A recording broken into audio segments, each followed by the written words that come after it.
Nossa aula de hoje é sobre o diagrama de fase. Então, o estado físico, gente, de uma substância, ele vai depender de dois fatores muito importantes na física, que é a temperatura e a pressão. Então, dependendo da temperatura e da pressão que aquela substância está submetida, é que vai ser definido o seu estado físico. Se ela está no estado líquido, gasoso ou sólido. Então vejamos que temperatura e pressão são muito importantes para a determinação de estado físico. E aí nós temos alguns estados físicos, né, que vão variar de acordo com a alteração desses dois fatores, temperatura e pressão. Então todo o conjunto de pontos que nós temos de temperatura, junto com todos os conjuntos de pontos que nós temos de pressão, eles vão nos mostrar em que estado físico uma substância está.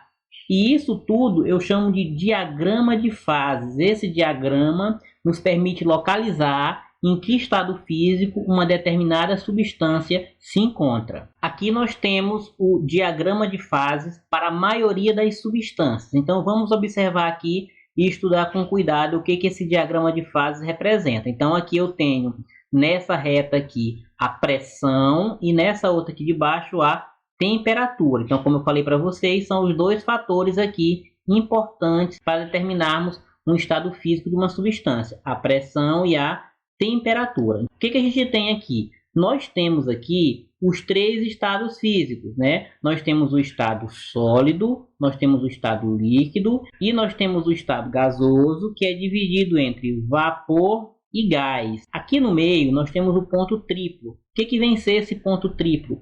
É o ponto de equilíbrio que a substância se encontra. O que é isso? Ele está numa temperatura e numa pressão ideal que ela se encontra num ponto de equilíbrio.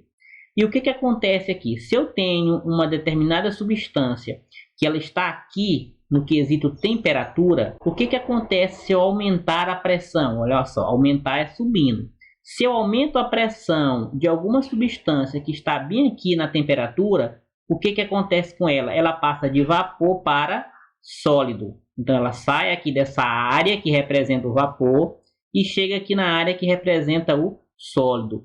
Então essa curva aqui eu chamo de curva de sublimação, porque eu tenho a passagem aqui do estado, né, de vapor para sólido ou de sólido para vapor. Então essa curva aqui, até chegar no ponto triplo, eu chamo de curva de sublimação.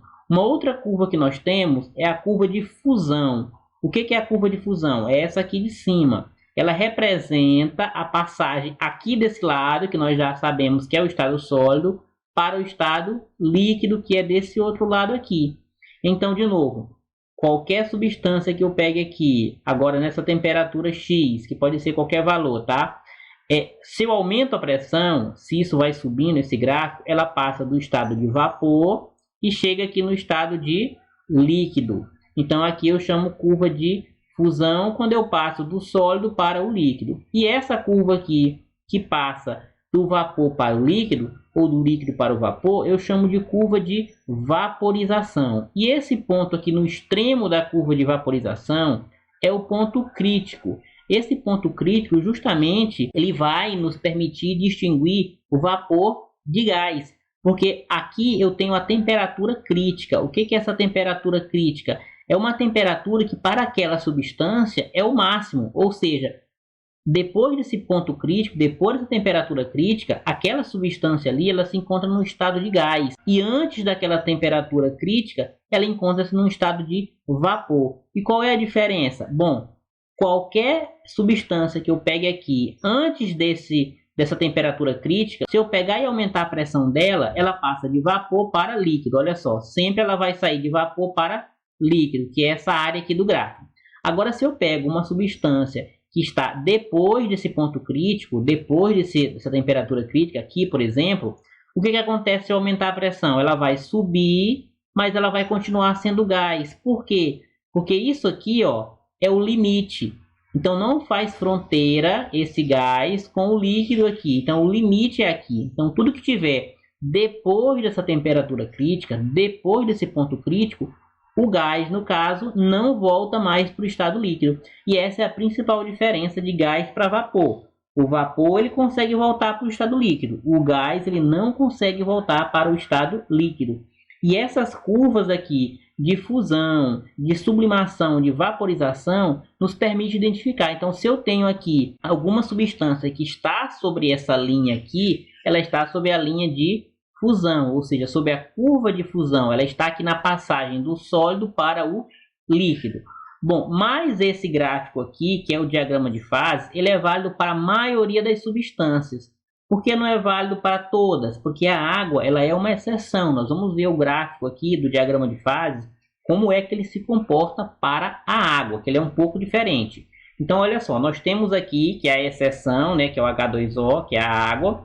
Então, nós temos aqui a pressão e a temperatura. Vamos ver qual é a diferença. Já observem aqui que essa curva aqui, olha só, de fusão, ela já é um pouco diferente da anterior. Ela já é um pouco mais inclinada, olha só, essa daqui é um pouco mais para frente e essa aqui é um pouco mais para trás. Qual é a diferença? De novo, eu tenho as três áreas aqui. Eu tenho o estado sólido, o estado líquido e o estado gasoso, que se divide em vapor e gás. Qual é a diferença? Eu tenho aqui a água, que está a 0 graus Celsius, e se eu for aumentando a pressão dela, ela vai saindo do vapor, vai passando para o sólido, e se eu aumentar mais ainda a pressão dela, ela vai passar para o estado líquido. E se eu diminuir a pressão dela, ela volta de novo, olha só, ela volta para o estado sólido, até chegar no estado de gasoso, que é no caso aqui no estado de vapor. Então ela consegue voltar. A água ela consegue voltar para o seu estado original quando a gente faz essa alteração de pressão, quando a gente aumenta ou quando a gente diminui essa pressão. Bom, a mesma coisa vale aqui para o ponto crítico. Qual é o ponto crítico? Qual é a temperatura crítica da água? É 100 graus Celsius. Com 100 graus Celsius, ela começa a ferver. Qualquer coisa acima de 100 graus Celsius, no caso aqui o vapor, que tiver acima de 100 graus Celsius, já vai ser considerado gás.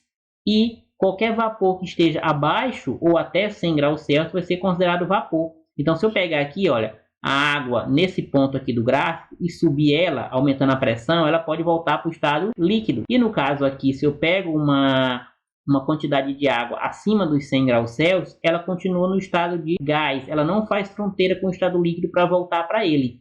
Então, essa, no caso aqui, é a exceção, que é da água. Então, o diagrama de fase nada mais é do que um gráfico onde ele vai representar os três estados, né, físicos daquela substância. Lembrando aqui que o estado gasoso é dividido em vapor e gás. E a diferença entre vapor e gás, né, nós já discutimos aqui anteriormente, mas aqui tem aqui um outro slide que mostra essa diferença, mas é justamente aquilo, é a capacidade que aquela substância vai ter de voltar para o estado líquido ou não. Se ela volta para o estado líquido de vapor, ela é diferente do gás. O gás não volta para o estado líquido. Então, o estado gasoso ele é composto por vapor e gás, como nós estudamos.